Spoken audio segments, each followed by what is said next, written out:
Shane Van Gisbergen had everything lined up in San Diego. He had the pole, a fast Red Bull Chevrolet, and the kind of street course skill that made him the clear favorite. Trackhouse even had Connor Zilisch near the front. Then one restart changed the whole weekend. In a few seconds, SVG went from chasing another road course win to watching his perfect San Diego weekend end in total disaster. The NASCAR Cup Series arrived at Naval Base Coronado for a race unlike anything else on the 2026 schedule. The new Qualcomm Circuit was 3.4 miles long, packed with walls, bumps, blind corners, and almost no room for a mistake. The Anduril 250 was set for 75 laps and 255 miles. For SVG, it looked like an open door. He had already built one of the strongest road course records in NASCAR history. His May win at Watkins Glen was his 7th Cup victory, and every one of those wins had come on a road or street course.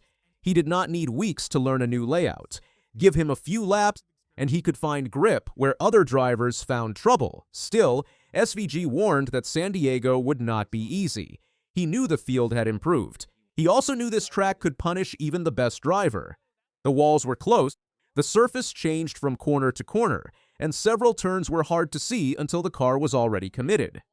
That warning became important later. First came qualifying, and SVG showed why every team feared him. He went out in the first group and attacked the course. His lap was not clean. He touched the wall twice, but he never lifted enough to lose the time. When the lap ended, the clock showed 2 minutes, 14.788 seconds. Carson Hocevar came within 0.0156 seconds, but it was not enough. SVG had the pole. It was his 6th career Cup pole and his 2nd pole of the 2026 season. It gave him clear road ahead, control of the first restart, and a car that kept getting better as rubber built on the surface. The rest of the starting order made the story even stronger. Connor Zilisch put the 2nd Red Bull Trackhouse Chevrolet in 8th. Austin Hill started 10th. All 3 drivers who would later meet in the race-changing crash were already close enough to fight near the front. At that point, SVG's weekend looked almost perfect, but the pole was only the first step. The race was split into stages of 20, 20, and 35 laps.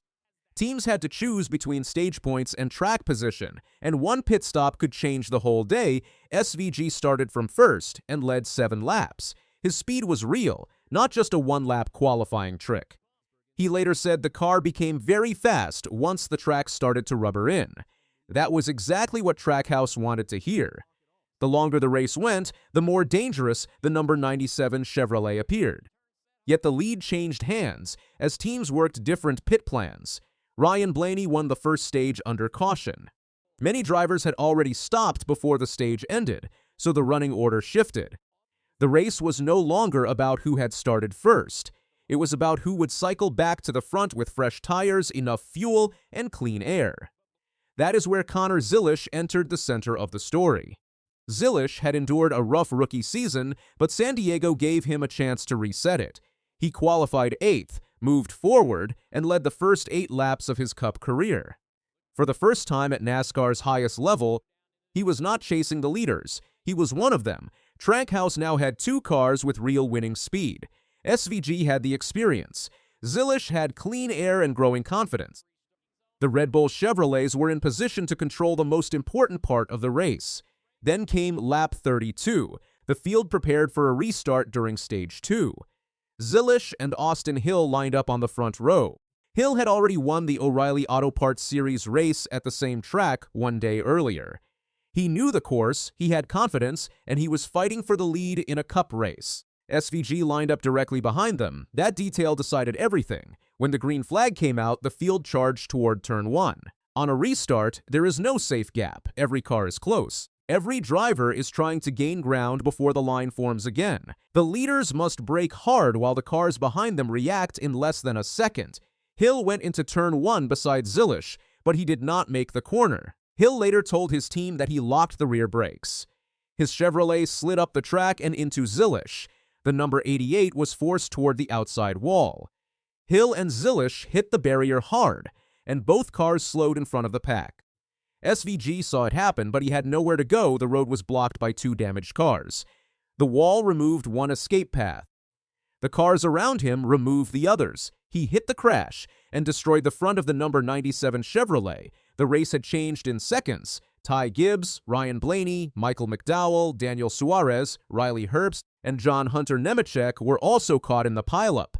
Some continued with damage. The three cars at the center of it did not NASCAR stop the race with a red flag because the outside wall needed repairs. For about 10 minutes, the field sat still while crews fixed the barrier. Trackhouse could only look at two wrecked Red Bull cars that had been fast enough to win. This was not a late crash while fighting for fifth. It was not a small mistake with time left to recover. Zilisch had been leading. SVG had started on pole and had already led 7 laps. Both were removed before the race even reached halfway. Zilisch finished 37th. SVG finished 38th.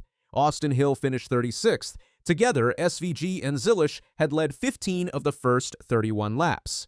A team that had placed both cars at the front left with both cars destroyed. That is what made the crash so painful. SVG was not beaten by a faster road racer. His crew did not lose the race with a slow stop.